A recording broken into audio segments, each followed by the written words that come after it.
Alors, troisième thème, la démocratie. Marie-Ève, première question. Comment peut-on mettre en œuvre, une autre question facile, comment peut-on mettre en œuvre la démocratie dans toutes les sphères de la vie publique? Point, ok. Oui, je peux la répéter. Comment, sur les deux, vous avez le temps de réfléchir. Comment peut-on mettre en œuvre la démocratie dans toutes les sphères de la vie publique? 3 minutes. Bien, déjà, Québec solidaire a plusieurs propositions audacieuses allant dans l'esprit de la démocratie participative qui est très importante au cœur du parti. On propose quand même d'importantes réformes de nos institutions. On n'a qu'à penser à l'Assemblée constituante et la souveraineté populaire. On n'a qu'à penser au scrutin proportionnel. On peut nommer la parité homme-femme, la décentralisation et l'importance du développement régional. Les sociétés d'État aussi qui vont être touchées par l'ensemble, donc de remettre les sociétés d'État au service des collectivités plutôt que de les laisser aller dans une virée d'entreprise. Des fois, on se demande qu'est-ce qu'ils font.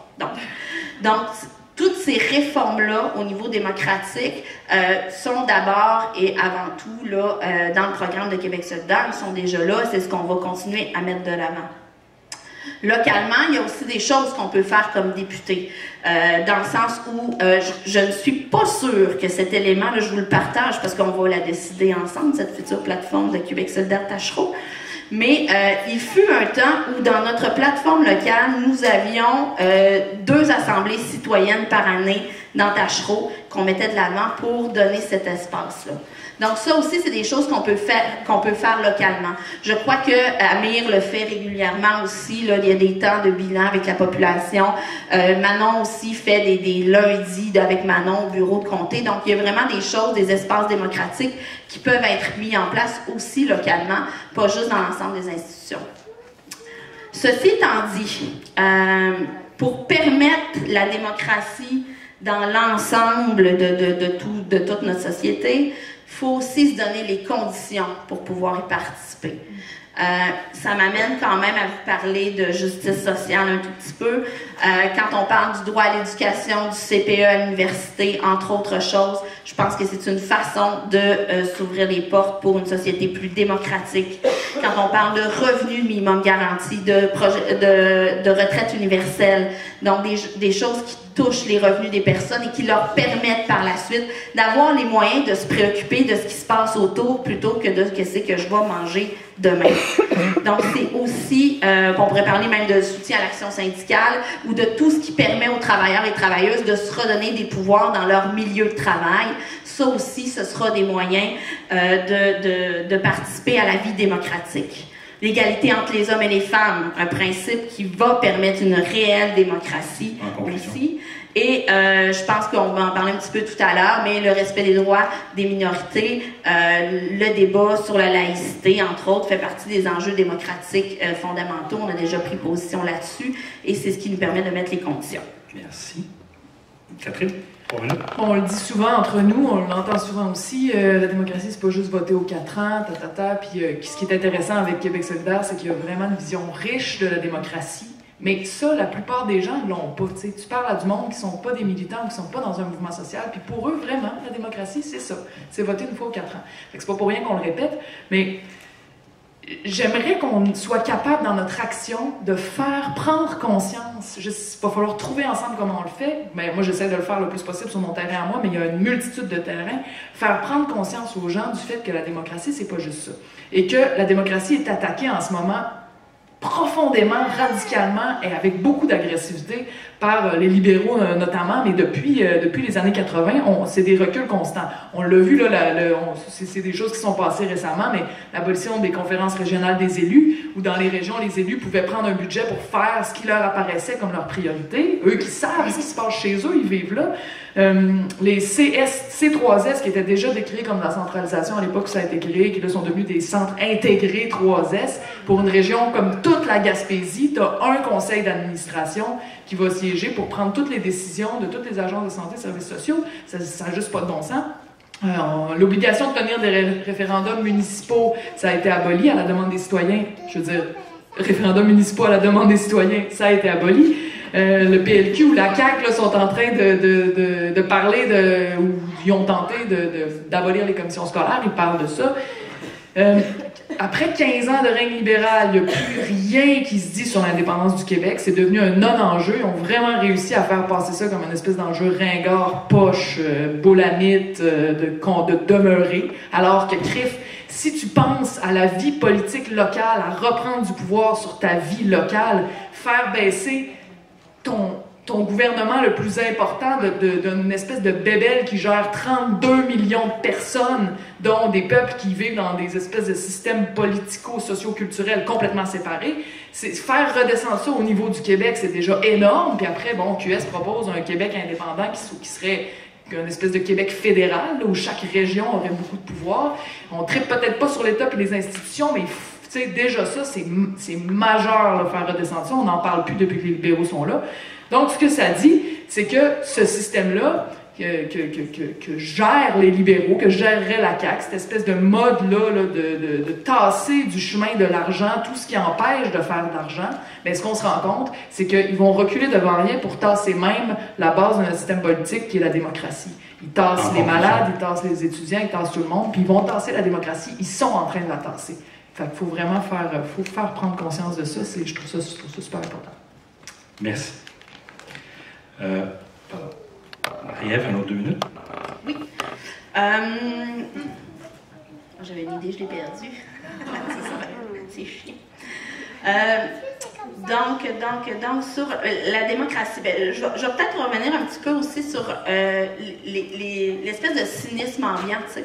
Dans le fond, ce qu'il va falloir, je pense que l'enjeu aussi aux prochaines élections, hein, on a tellement enlevé ces espaces-là démocratiques, on a tellement dépossédé les gens de leur voix, de leur pouvoir, que les gens y croient plus, que ça peut changer quelque chose. Et ça, l'importance des mouvements sociaux revient aussi avec ça. Parce qu'effectivement, si on considère la politique comme un moment où on va aux 4 ans pour voter, effectivement, on peut avoir l'impression que ça ne change pas grand-chose. Mais entre les élections, on fait quoi? Entre les élections, comment on se mobilise? Donc, l'importance des mouvements sociaux sur le terrain, de favoriser, puis tout ça n'appartient pas à un parti politique, là, ça appartient bien sûr aux citoyens et citoyennes qui se mobilisent.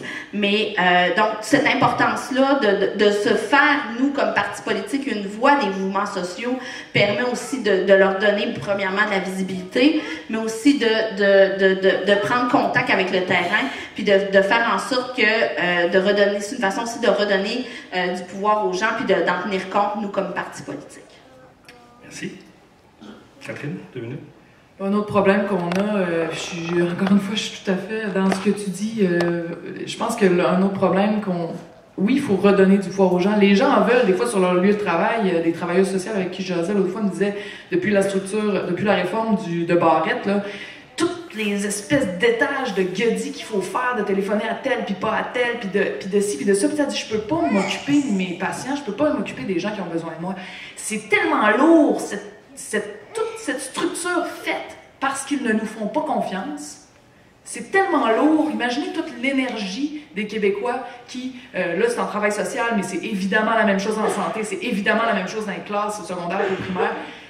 Le fait qu'on ne fait pas confiance aux gens qui sont sur le terrain puis qui connaissent leur situation pour faire avancer, pour faire leur travail, juste laissez-moi travailler, laissez-moi faire comme je pense que c'est le mieux. Ça aussi, c'est un élément démocratique. Si tu fais pas confiance aux gens, tu dis, tu vas faire exactement comme je te dis, dans la structure même de comment on vit nos vies, la démocratie est absente. Alors, c'est difficile après de dire aux gens, viens participer à la démocratie quand toute leur vie scolaire, toute leur enfance, tout leur apprentissage de la société est basé sur un truc qu'on fait pas confiance aux gens à la base.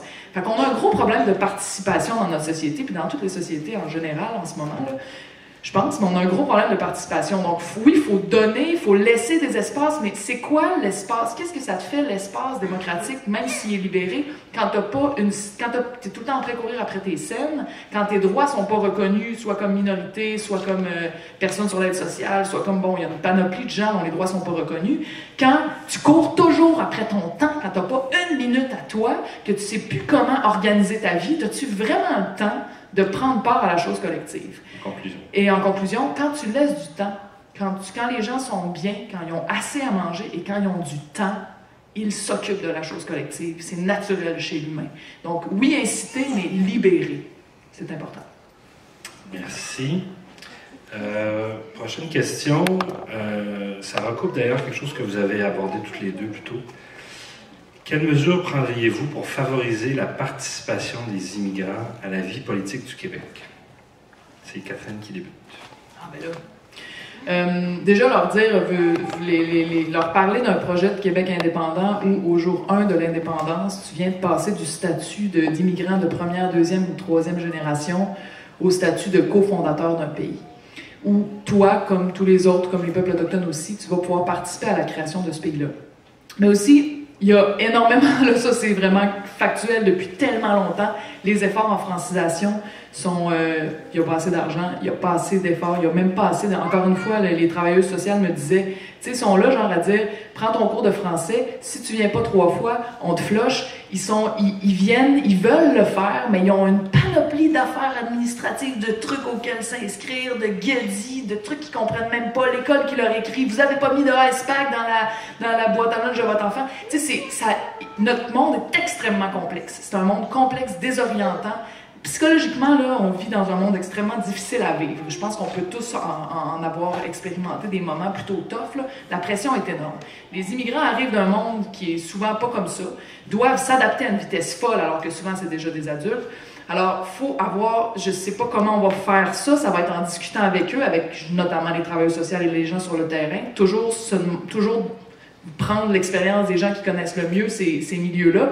Mais comment on fait pour ne pas que les nouveaux arrivants soient atterrés sous des trucs, encore une fois, administratifs, puis qui sont dans un stress, puis une non-connaissance de leur environnement, pour que ça puisse se passer tranquillement, puis aussi que l'accueil soit pas juste peut-être un cours gratis, vas-y, sinon on te flush, ah, puis tiens, pour toi, il n'y aura pas de place, là, il y a eu trop d'immigrants cette année. Ça n'a pas de bon sens, ça. La langue, c'est le départ, le point de départ. Si tu n'es pas capable de parler français le plus vite possible, ça peut prendre 2 ans, 3 ans avant que tu sois pas pire, il faut qu'on mette les efforts pour. Si tu n'as pas ça, tu te prives de toutes sortes de choses, tu te prives de la communauté, tu te prives de tes voisins, tu te prives des gens à la bibliothèque.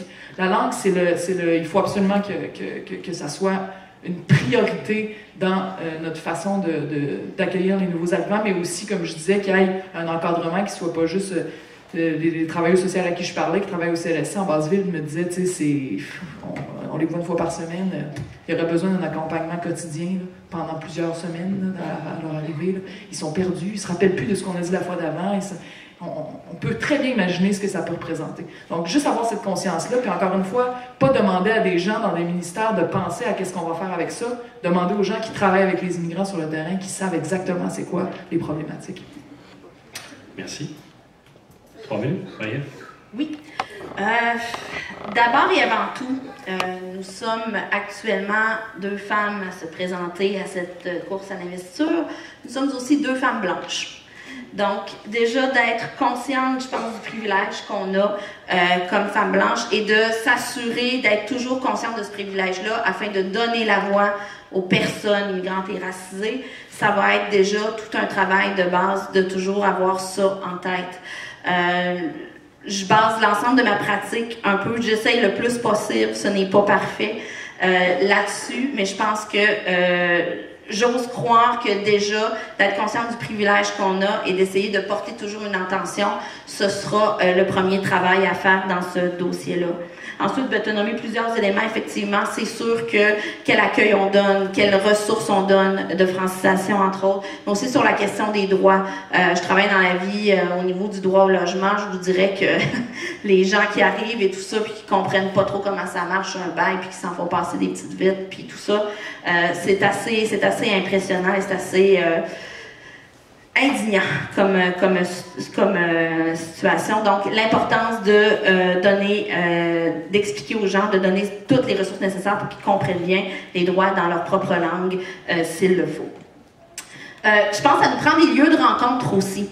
Des lieux de rencontre, je pense au logement social, entre autres, qui peut être une façon, effectivement, de s'assurer d'avoir des lieux de partage et de rencontre, mais aussi par le biais des organismes communautaires, par le biais aussi de rencontres citoyennes. Je parlais tout à l'heure dans le rôle d'une députée, des ressources qu'on peut se donner, tout ça, des moyens démocratiques, mais ça peut aussi s'appliquer. Donc, d'aller à la rencontre. Nous, je pense qu'il va falloir aller à la rencontre. Ce n'est pas nécessairement aux personnes immigrantes racisées à venir à nous. Il faut vraiment y aller en mode d'ouverture. À Québec solidaire, on parle beaucoup de parité homme-femme. Y aurait-il un jour un souci de parité, de représentation avec les personnes migrantes racisées? Je pose la question, mais peut-être que ce sera à réfléchir comme moyen. Puis, finalement aussi, on en parlait un petit peu aussi tout à l'heure, mais la question d'indépendance, donc le fait de devenir un pays, c'est aussi le moyen de contrôler les frontières. Et quand je dis contrôler, c'est bien de les ouvrir à tout le monde. Merci.